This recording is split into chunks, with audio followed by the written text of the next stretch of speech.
Halo guys, balik lagi sama Gowring. Gimana kabar kalian? Baik-baik aja ya kan? Di video kali ini kita akan kembali melanjutkan pembahasan rekap alur cerita Donghua Throne of Steel alias Perjalanan Putra Cahaya Long Hao Chen. Buat teman-teman yang baru gabung, Mimin saranin nonton dulu pembahasan bagian sebelumnya supaya kalian gak gagal paham. Linknya ada di kolom deskripsi ya guys ya. Oke lah, nggak usah lama-lama lagi, langsung aja cari posisi rebahan yang paling nyaman. Inilah waktunya kita baku hantam.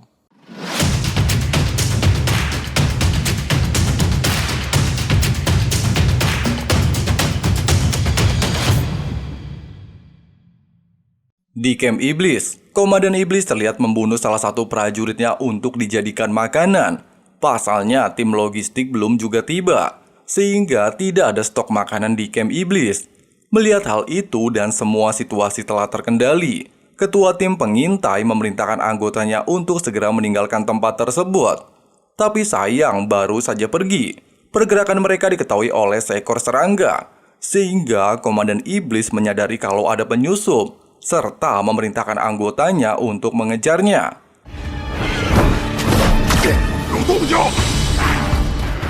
Dalam aksi pengejaran, ketua ini mengatakan kepada anggotanya kalau masalah krisis makanan di markas iblis lebih serius, sehingga merubah mereka menjadi seorang kanibal.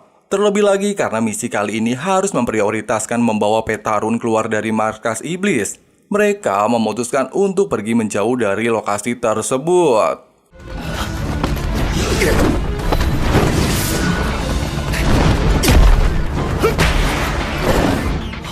Dalam pelarian, mereka tidak terduga terkepung oleh pasukan iblis, tapi secara tidak terduga pasukan iblis justru meninggalkan mereka.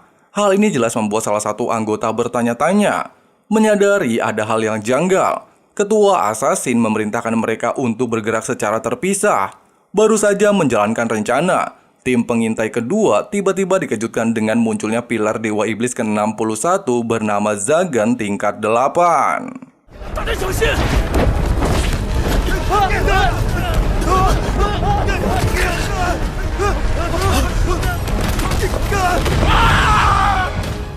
Mengetahui kalau iblis di hadapannya adalah seorang dewa, ketua tim meminta anggotanya untuk kembali ke perbatasan Demon Han, sedangkan dirinya akan menghadapi dewa iblis.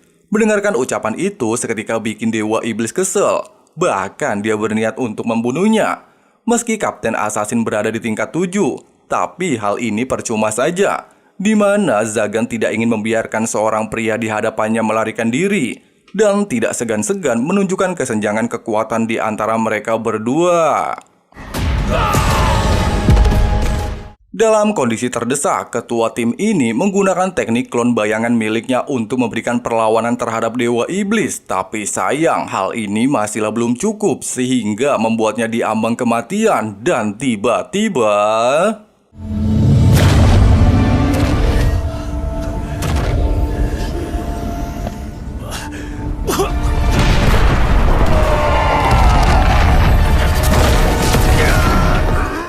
Di sisi lain, tim pengintai kedua tanpa terduga memasuki wilayah pilar Dewa Iblis ke-70 bernama Sere. Tidak hanya itu, ketika Dewa Iblis ini mengaktifkan formasi di lokasi tersebut, tim pengintai melihat bangkai mayat rekan-rekan mereka yang telah tewas.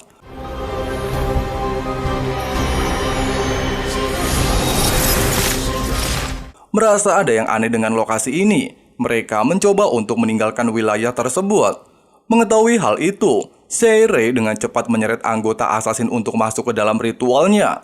Bahkan hanya hitungan detik setelah beberapa ritual dilantunkan sebagai tanda rasa hormat kepada Dewa Iblis, Sere berhasil mengambil jiwa anggota assassin.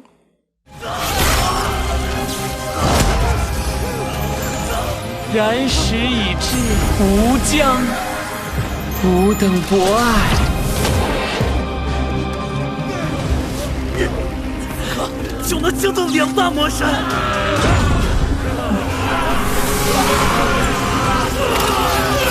魔神会把你们捆在手掌里。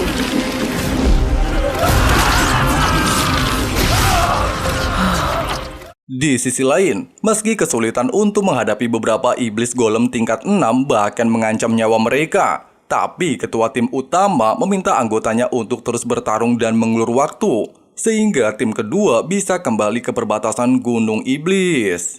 这些火焰魔鬼修为全在6级以上。队长，只能拼死拖住这些魔族。 今天恐怕都要死在这里了。 Untungnya di momen krisis, Xiayin terlihat muncul di tempat ini. Bahkan seorang diri mampu dengan mudah menghabisi para iblis golem dengan kemampuan tingkat 8-nya.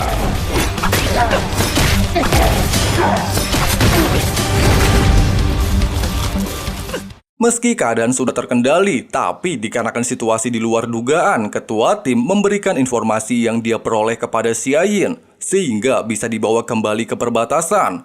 Terlebih lagi, beberapa tim pengintai juga telah bertemu dengan Dewa Iblis, yang artinya mereka juga saat ini sedang diawasi oleh Dewa Iblis lainnya.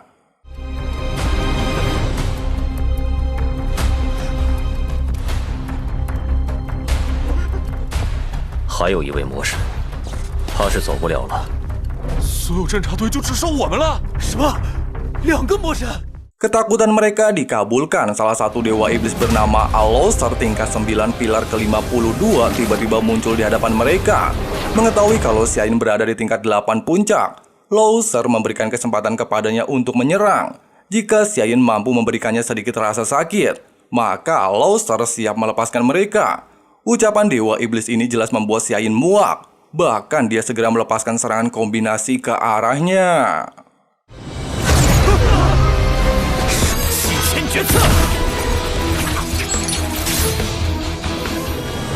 前击锁，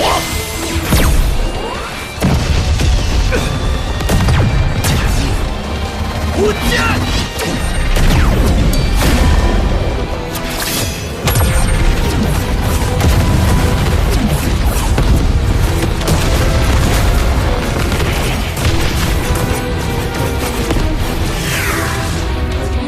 身体能承受得住吗？夏言大人一口气释放这么多。 Sayang seribu sayang, meski Xiayin telah melepaskan semua kemampuannya, bahkan kehabisan kekuatan spiritual, tapi serangan barusan tidak melukai Al-Loser sedikit pun. Bahkan Loser beranggapan kalau Xiayin bukanlah berada di tingkat 8. 怎么能欺骗国王呢？受到丝毫伤害，光一点也不疼，你肯定不到8级。 竟然毫发无损。 Merasa ditipu oleh Xiayin, Loser dengan cepat mengaktifkan domain Dewa Penjara Neraka tak berujung untuk mengunci gerakan seluruh tim assassin. Bahkan Xiayin yang berada di tingkat 8 tidak bisa melepaskan diri dari domain ini. 安乐仙的领域技。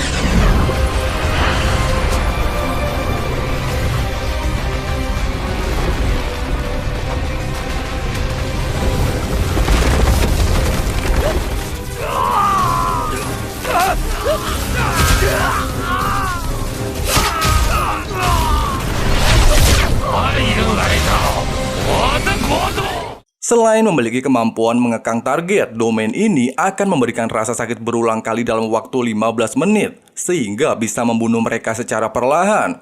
Meski dihadapkan dengan kematian yang pasti, Xiayin justru mencoba memprovokasi Loser, di mana para iblis memanglah sangat bodoh dan konyol, selalu menggunakan siksaan untuk membuat ras manusia tunduk.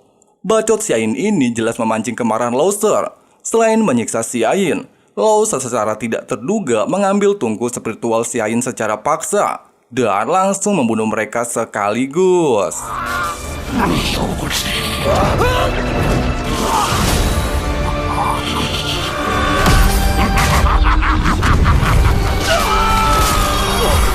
Di sisi lain, ketika tim Hao Chen masih kebingungan dengan tempat tidur yang hanya ada 6, ketua penjaga benteng tiba-tiba memasuki camp dan membawakan satu tempat tidur lagi untuk mereka. Hal ini dia lakukan untuk mengucapkan rasa terima kasihnya kepada Han Yu yang saat itu pernah menyelamatkan hidupnya.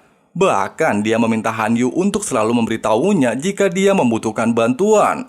Tidak ingin kehilangan momen romantis, Sai dengan cepat mengajak Hao Chen ke tempat tidur dan beranggapan kalau tenda ini adalah rumah kecil mereka. Ucapan Sai ini jelas membuat Hao Chen terkejut. Hanya sebuah tenda, tapi Sai menganggapnya sebagai rumah, yang artinya kenyamanan di rumah adalah impian Sai selama ini. 这是我们的家了。 我可饿一天了。 Secara bersamaan ketika anggota yang lainnya baru saja meninggalkan camp untuk mencari makanan, ketua tim penyihir tiba-tiba mendatangi camp mereka. 他去我们营做事，这不是驱魔国魔法师团团长吗？团长，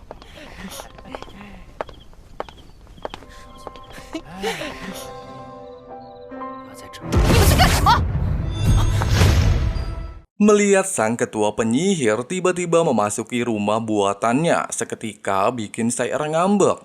Bacot Sai jelas membuat Lan Yanyu muak. Ini adalah barak, malah dibilang rumah. Mabok apa gimana ini anak? Bukannya malu, Sai justru bilang kalau Lan Yanyu bukanlah kepala barak, sehingga dia tidak diizinkan untuk masuk dan memintanya untuk segera pergi. Tapi satu kata dari mulut Lan Yan seketika membuat semua orang tercengang. Dia bilang bahwa dirinya adalah ibunya Sai sehingga sudah menjadi haknya untuk mengurusi hidupnya. 请你离开，军营里没有母女。妈妈， 有权管理你的一切，我是你妈。 Di momen ini, akhirnya semuanya terungkap. Bahkan Lin Xin yang asik menguping sadar kenapa para anggota asasin memanggil Sai Nona besar. Tidak lain karena status orang tuanya sangat tinggi di perbatasan Gunung Iblis. Melihat Sai adu mekanik bacot sama emaknya, Hao Chen dengan sigap mencoba untuk menenangkannya. Ia jelas melihat putri semata wayangnya digandeng oleh pria yang tidak dia kenal. Bikin Lan Yanyu sempat kesel. Tapi dia segera meredam amarahnya dan menyampaikan maksud dan tujuannya. Di mana Long Hao Chen mendapatkan misi khusus dari Panglima tertinggi. Sehingga dia meminta Hao Chen untuk segera melapor. 团长不会有事吧？ 先命令你立刻前去报道。 Pada awalnya Sai berniat untuk ikut bersama Hao Chen, tapi Lan Yanyu bilang hanya Hao Chen saja yang mendapatkan perintah. Terlebih lagi, perintah militer tidak bisa ditolak oleh siapapun. Oleh sebab itu, dengan sifat seorang pria, Hao Chen mengatakan dia adalah seorang prajurit ketika berada di barak. Seorang prajurit tidak akan pernah menentang perintah. Hao Chen juga kembali menenangkan Sai serta memintanya untuk menunggunya pulang ke rumah buatan mereka. Edan cemiwiu. 蔡儿，军人不会违抗军令。对，我就是军人。 Di sisi lain, Panglima Seng Lin Xin terlihat sangat murung setelah mendapatkan kabar bahwa seluruh tim pengintai yang diketuai Xia Yin tewas ketika menjalankan misi, sehingga dia memutuskan untuk turun langsung ke camp iblis. Sebelum mengambil keputusan ini, Lin Xin sempat berdebat dengan bapaknya alias Seng Yu, di mana menurut Seng Yu informasi ini adalah jebakan. Meskipun benar adalah jebakan, Lin Xin tidak memperdulikannya. Pasalnya, berkat jasa para tim pengintai, benteng Gunung Iblis tidak pernah jebol selama ribuan tahun. Namun kali ini seluruh tim justru tertangkap. Bahkan Xia Yi, Laskar nomor 1 tingkat 8 juga tidak bisa berbuat apapun. Sehingga menandakan kalau serangan iblis kali ini tidaklah sederhana. 这明显是个陷阱，代价太大了。别胡闹！ 我必须得去一趟。魔族这场秋宫不简单，而这次派出的小队竟全数被擒。要去，也是我去，很可能有8阶巅峰以上的魔神在作。 Si bapak jelas semakin panik melihat tekad Lin Xin. Xia Yin yang berada di tingkat 8 saja tertangkap, apalagi putranya yang hanya tingkat 7. Kemungkinan di tempat itu ada Dewa Iblis Puncak 8, sehingga dia memutuskan untuk ikut bersamanya. Tapi sayang, niat baik Seng Yu ditolak oleh Lin Xin dengan alasan bahwa Seng Yu masihlah harus melindungi benteng perbatasan. Terlebih lagi, jika dia nantinya benar-benar bertemu dengan Dewa Iblis. Lin Xin yakin bisa bertahan selama 3 menit saat melakukan pertarungan. Waktu itu sudah cukup bagi Sheng Yu mempersiapkan strategi, sehingga semuanya pasti akan terkendali. Meski misi ini adalah misi bunuh diri, tapi Lin Xin tidak gentar. Pasalnya, mati di medan perang adalah kehormatan bagi keluarga Sheng. Dia juga berniat untuk membawa mayat rekan-rekannya kembali pulang. Ketika sedang merenungi perdebatannya dengan sang ayah, Hao Chen akhirnya tiba. Lin Xin jelas sempat terkejut bahwa Sai rela memberikan cincin warisan kepada bocah di hadapannya. Hal ini semakin membuat Lin Xin penasaran. Kemampuan seperti apa yang Hao Chen miliki sehingga dia bisa layak berada di samping putranya. Kemudian misi pun dimulai. 行动只有你我2人，营救一批被俘虏的侦察兵。我们必须赶在天亮之前。这是一次秘密行动。 Meski dalam perjalanan mereka bertemu dengan tim patroli iblis dan menggunakan infragreen untuk mendeteksi keberadaan penyusup, tapi dengan mudah mereka melewatinya.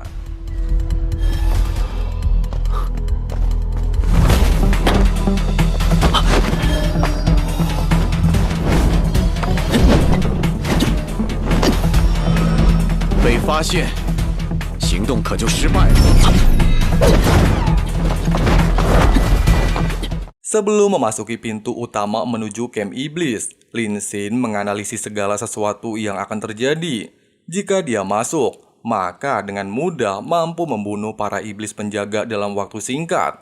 Meskipun cara ini efektif, tapi karena niat awalnya Lin Xin ingin mengetahui karakter dan kemampuan Hao Chen, dia lantas bertanya, apa yang akan terjadi jika Hao Chen yang memasukinya?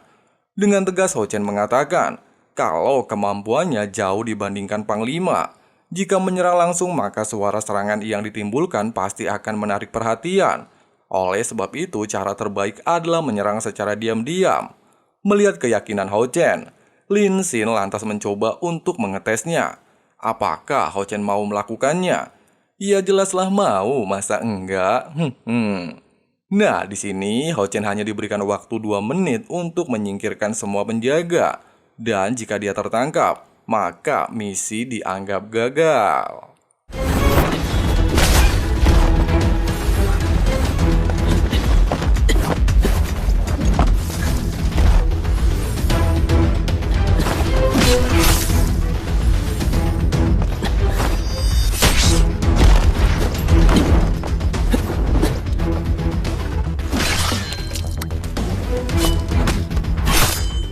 Namun, siapa sangka ketika hampir menyelesaikan misi, Long Hao Chen tanpa sengaja melihat iblis pedang ganda tingkat 6, sehingga membuatnya mengingat pertarungan waktu itu. Meski dia bersama 6 rekannya berhasil mengalahkannya, tapi situasi saat ini berbeda, dia hanya seorang diri. Terlebih lagi, karena Hao Chen tidak memiliki waktu lebih, dia harus memikirkan cara untuk keluar dari tempat tersebut dan tidak berniat untuk melawannya. Namun baru saja ingin pergi, pedang iblis ganda berhasil menemukan posisinya.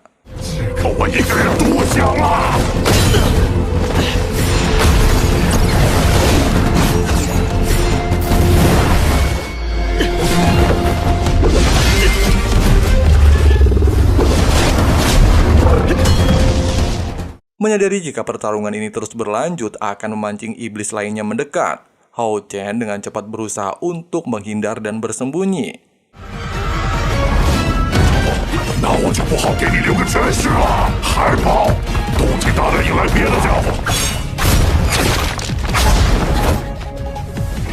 Meskipun dia sudah menggunakan teknik pedang sinar matahari untuk memberikan serangan kejutan, tapi sayang hal ini masih belum mampu mengalahkannya, bahkan membuat iblis ini semakin kesal dan terus-menerus menyerang Hao Chen.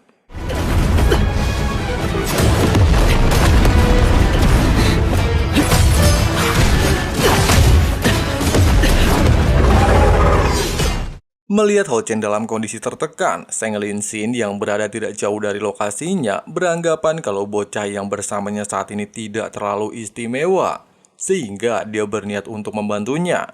Tapi siapa sangka, Sheng Lin Xin tiba-tiba dikejutkan melihat teknik yang digunakan Hao Chen. Pasalnya, teknik tersebut adalah teknik ciptaan Long Xingyu, tapi bagaimana Hou Chen mampu menguasainya? Apakah Hou Chen putra dari seniornya tersebut? Sementara itu, Hou Chen masih terlihat berjuang sekuat tenaga untuk mengalahkan iblis pedang ganda. Bahkan dalam waktu yang cukup singkat, Hou Chen berhasil menemukan titik kelemahan iblis ini, sehingga dia dengan cepat melepaskan pedang teratai cahaya biru miliknya. Secara bersamaan, Zheng Linxin juga turun tangan untuk membantunya. Setelah berhasil membunuh iblis pedang ganda, sifat Zheng Linxin kepada Hou Chen berubah drastis.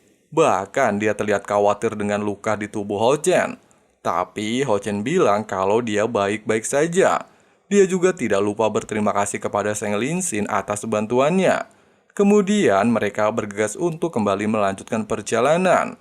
Di sini, Zheng Linxin meminta Hou Chen untuk tidak menggunakan keterampilan atribut cahaya miliknya, sehingga tidak memancing iblis lain mendekat. Sambil mengatakan hal ini, Linxin memberikan sebuah tanda. Hal ini bertujuan untuk memastikan mereka nggak nyasar waktu pulang nantinya. Tidak lama baru saja melanjutkan perjalanan, mereka dikejutkan dengan munculnya mayat iblis. Nah, ternyata munculnya mayat-mayat ini karena tetesan darah Long Hou Chen yang ngucur ke tanah. Meski mayat iblis tidak memiliki penglihatan yang cukup baik, tapi mereka bisa menemukan mangsa melalui bau darah, serta menyerang target dengan insting. Oleh sebab itu, Zheng Linxin meminta Hou Chen untuk bersembunyi, sedangkan dirinya akan melawan mereka seorang diri.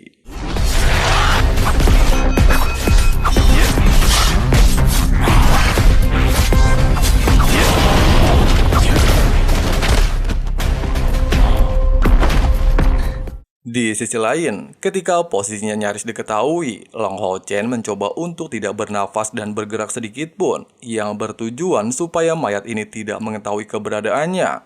Tapi ketika mayat ini ingin meninggalkan lokasi tersebut, tanpa sengaja luka darah Hou Chen jatuh ke tanah, sehingga mayat tersebut berhasil menemukan posisinya. Ketika Hou Chen dalam kondisi terdesak, Zheng Lin datang tepat waktu untuk menyelamatkan hidupnya. Meski tubuh Hou Chen sudah terinfeksi oleh racun, tapi dia tidak menggunakan atribut cahaya miliknya, sehingga Zheng Lin menganggap kalau Hou Chen adalah kesatria yang luar biasa. Karena perjalanan mereka masih panjang, Zheng Lin memberikan pil penawar racun yang mampu menyembuhkan lukanya dalam waktu singkat. Bersama dengan ucapan ini, mereka tanpa sengaja melihat kendaraan pasokan iblis. 辆车，跟上去。 Menyadari kendaraan itu akan membawa mereka ke markas iblis, Zheng Lin meminta Hou Chen untuk mengikutinya menyelinap ke dalam tempat tersebut. Melihat bangkai mayat di hadapannya sempat bikin Hou Chen bertanya-tanya. Zheng Lin menjelaskan, ketika ras iblis kekurangan pasokan makanan, mereka seketika berubah menjadi kanibal alias suka makan teman sendiri, yang bertujuan untuk bertahan hidup. Inilah alasan mayat-mayat ini dibawa ke camp iblis. Baru saja tiba di gerbang markas iblis, para penjaga langsung menghentikan kendaraan pasokan makanan, di mana mereka menduga kalau ada sesuatu yang tidak beres di dalamnya. Tapi sang kusir mengatakan kalau dia membawa makanan segar dan akan ada pesta besar di markas iblis. Oleh sebab itu, sang kusir meminta mereka untuk tidak memeriksanya, dengan alasan acara pesta akan segera dimulai. Mendengarkan ucapan ini, para penjaga tanpa pikir panjang langsung memberikan jalan. Di dalam kendaraan, Hou Chen merasa khawatir dengan misi mereka. Meski operasi kali ini akan sangat berbahaya, tapi Zheng Lin beralasan dengan hal ini dia bisa memiliki waktu untuk mencari tahu tentang identitas Long Hou Chen. Dan apapun yang akan terjadi, dia berjanji untuk selalu melindunginya. 果然，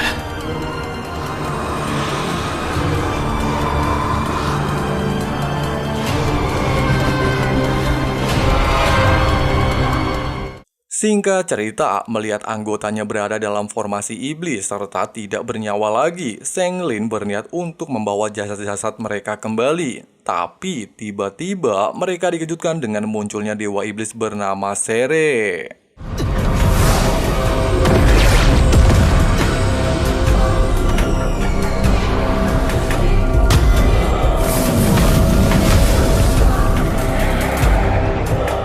Tidak berselang lama, dewa iblis bernama Aloster juga terlihat muncul di lokasi tersebut. Melihat dua dewa iblis di hadapannya, Hao Chen menduga kalau mereka secara sengaja memancingnya ke lokasi ini. Karena tidak ada pilihan lain, Seng Lin menegaskan jika dia tidak akan mundur sedikit pun.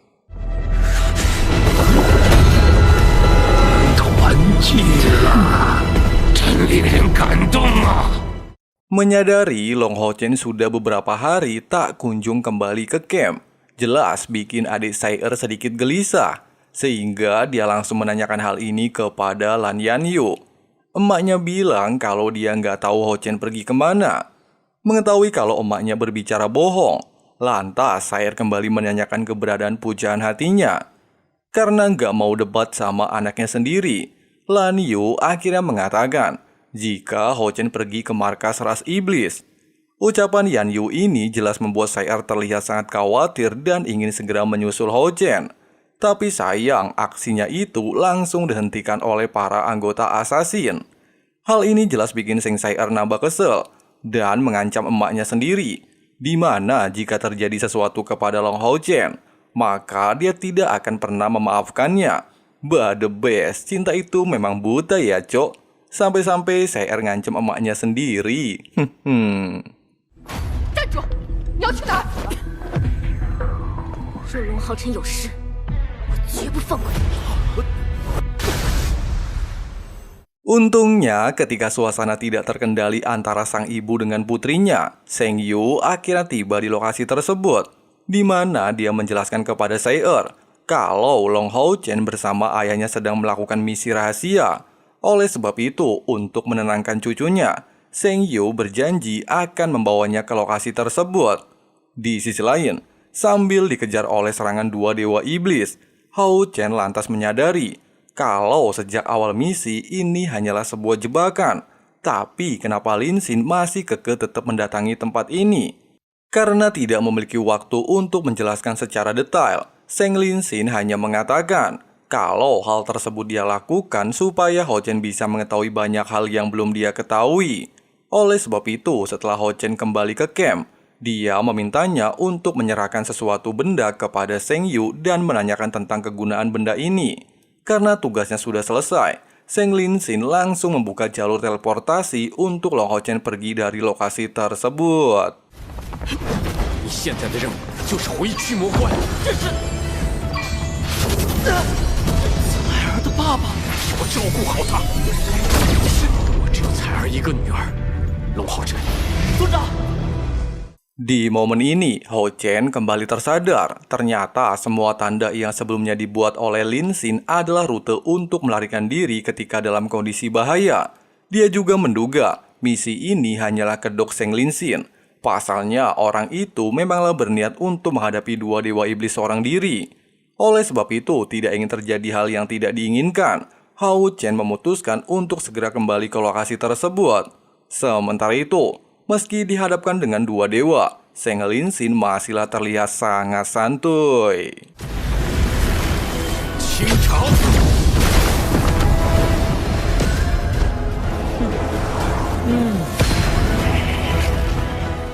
Pada awalnya, Si-er menduga kalau komandan perbatasan Demon Han berada di tingkat 9. Tapi nyatanya, pria di hadapan mereka saat ini hanyalah di tingkat 7. Hal ini jelas membuat mereka berdua merasa di atas angin dan menganggap kalau pertarungan ini akan sangat membosankan. Buset, cocote bacote. Bersamaan dengan ucapan itu, Si-er tanpa terduga langsung menggunakan teknik kematian miliknya. Dia juga berniat untuk memotongnya menjadi 136 bagian kayak daging cincang. Dihadapkan dengan teknik ini, Seng Lin Xin menegaskan kalau tubuhnya berasal dari neraka dan tidak akan mungkin mati di tempat ini, serta menggunakan tungku roh permajaan 9 lapisan.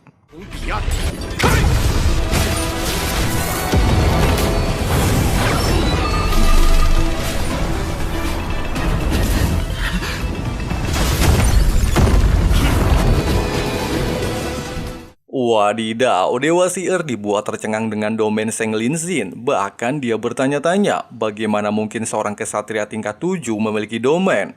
Aoser menjelaskan, Lin Xin memiliki tungku roh permajaan tingkat 6, sehingga mampu meningkatkan kekuatan spiritualnya ke level 9. Nah, hal inilah yang membuat Zheng Linxin berhasil naik 2 tingkat dan mampu menggunakan domain. Meskipun begitu, si menyadari kalau domain tersebut hanya mampu bertahan selama 1 menit. Dan jika batas domain tersebut telah berakhir, dia kemungkinan tidak akan memiliki peluang untuk menang. Tapi tiba-tiba... 在天之灵能手刃你们，居然能将希尔说成这样！化解！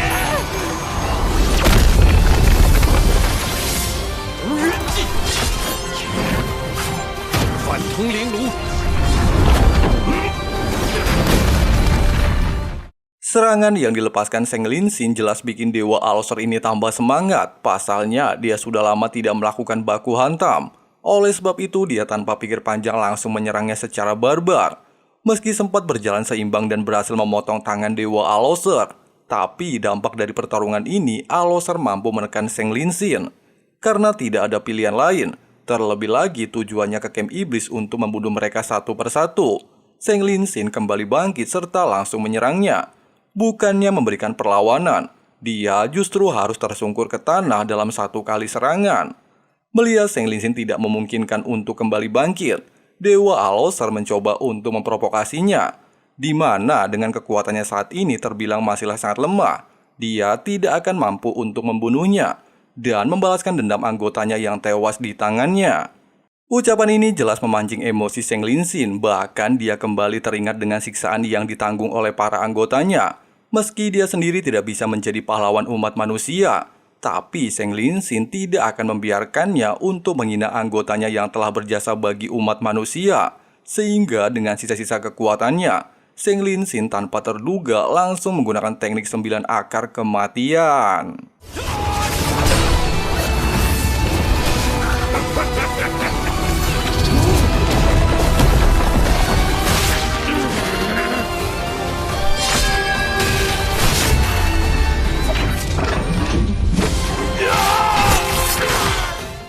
Siapa sangka, meski serangan barusan sempat terjadi ledakan, namun nyatanya serangan tersebut berhasil diblokir oleh Dewa Allosaur.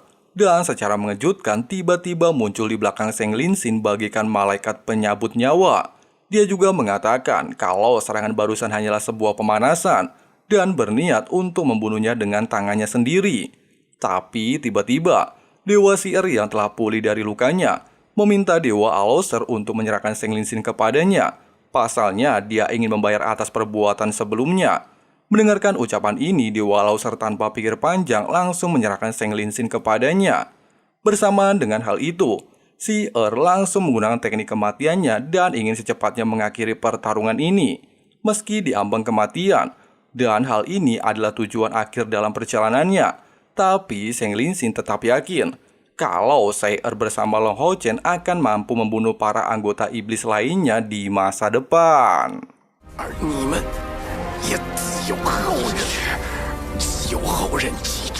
Di sisi lain, setelah sebelumnya mengetahui lokasi misi Hao-Chen dari Yan Yu, Sei'er memutuskan untuk bergegas menyusul Hao-Chen dan ayahnya bersama Zheng Yu. Sementara itu, meski dihadapkan dengan kematian yang pasti, Zheng Linxin terlihat tidak gentar sedikit pun. Penyesalannya hanya tidak menemui Sei'er sebelum kematiannya.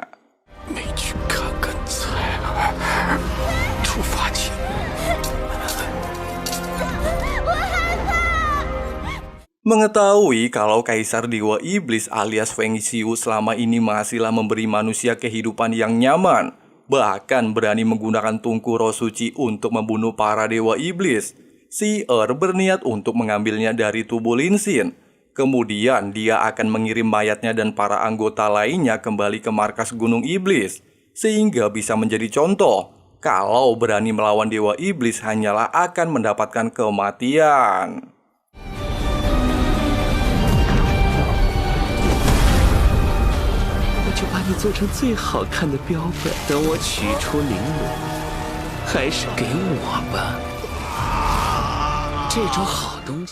Namun siapa sangka di momen Linxin hampir mati karena tungku rohnya diambil secara paksa, Hao-Chen bersama Hao Yu muncul di waktu yang tepat untuk menggagalkan aksi Sei'er. Bahkan tanpa gentar, Hao Chen langsung menggunakan 3 teknik atribut dengan bantuan Hou Yu untuk menyelamatkan sang komandan.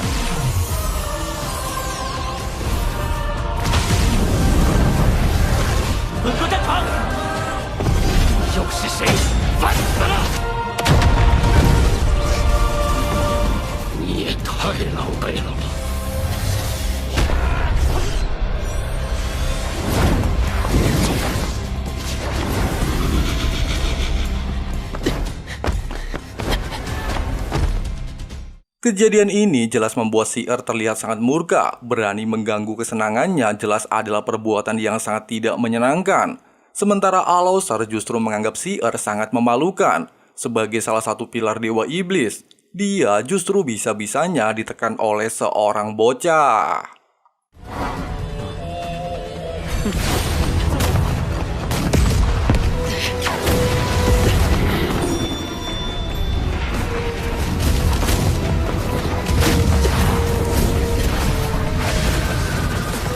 Menyadari kecepatan Dewa Iblis sangat cepat, Hao Chen lantas meminta Hou Yu untuk memberikannya kemampuan terbang, serta berpisah menjadi 2 bagian untuk mengecoh Si Er. Tapi jelas karena dia sangat muak dengan Hao Chen, Si Er tidak memperdulikan Lin Xin. Dia hanya fokus untuk menangkap Hao Chen, sehingga membuat jagoan kita ini sangat kesulitan untuk melarikan diri. Selain ditekan terus-menerus, kesenjangan kekuatan Hao Chen dan Si Er terlampau sangat jauh. Bahkan armor pelindung yang dibuat Hou Yu berhasil dimusnahkan, sehingga membuat kecepatan Hao Chen semakin melambat. Tapi untungnya Hao Chen adalah bocah jenius. Dia dengan sigap menggunakan tungku roh miliknya untuk mengunci gerakan Si Er sementara waktu.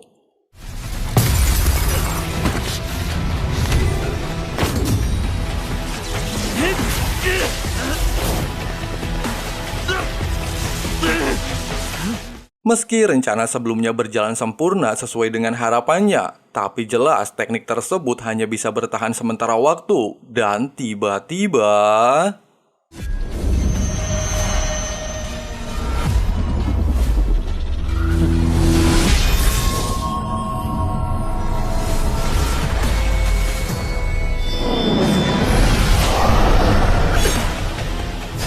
Untungnya, Hao Chen dengan sigap menggunakan teknik segel kontraknya dengan Hou Yu untuk melakukan teknik teleportasi, sehingga mampu menghindari serangan Si Er. Sayangnya, ancaman masih belum berhenti. Pasalnya, Aloser kini turun tangan untuk menghentikannya dengan teknik pembatas neraka, sehingga membuat Hao Chen dalam kondisi yang tidak menguntungkan. Tapi, seperti biasa, bantuan pasti datang di waktu yang tepat, di mana Si Er dan Zheng Yu akhirnya tiba di lokasi mereka. 月之暗面，无尽暗日。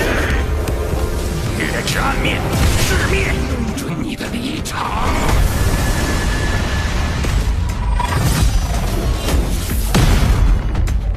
天真，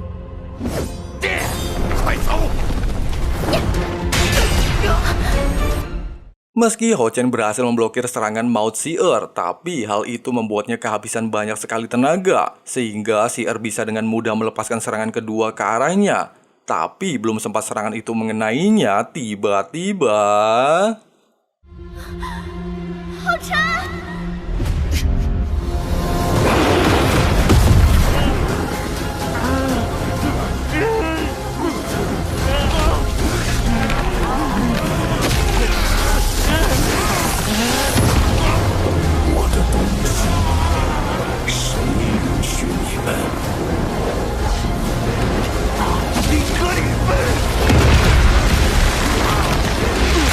Nah guys, seperti itulah alur cerita perjalanan King Hao Chen di bagian kali ini. Untuk kelanjutan alur ceritanya, tunggu notifikasi dari teman santuy ya guys ya. Jadi langsung aja klik subrek dan nyalain loncengnya, supaya teman-teman tidak ketinggalan updatean video-videonya. Oke lah, makasih banyak buat kalian yang udah nonton sampai habis. Di sini Abang Frank undur diri mau lanjut ngopi-ngopi santuy dulu. See you next time guys. Got a fine little body and her mind's kinda naughty. They say that once you take wasted. You cannot replace it. She could get you high, all the dopamine inside triggers fast once she's naked. Her body's a creation. They say the devil made her for his entertainment, but even he couldn't learn how to contain it.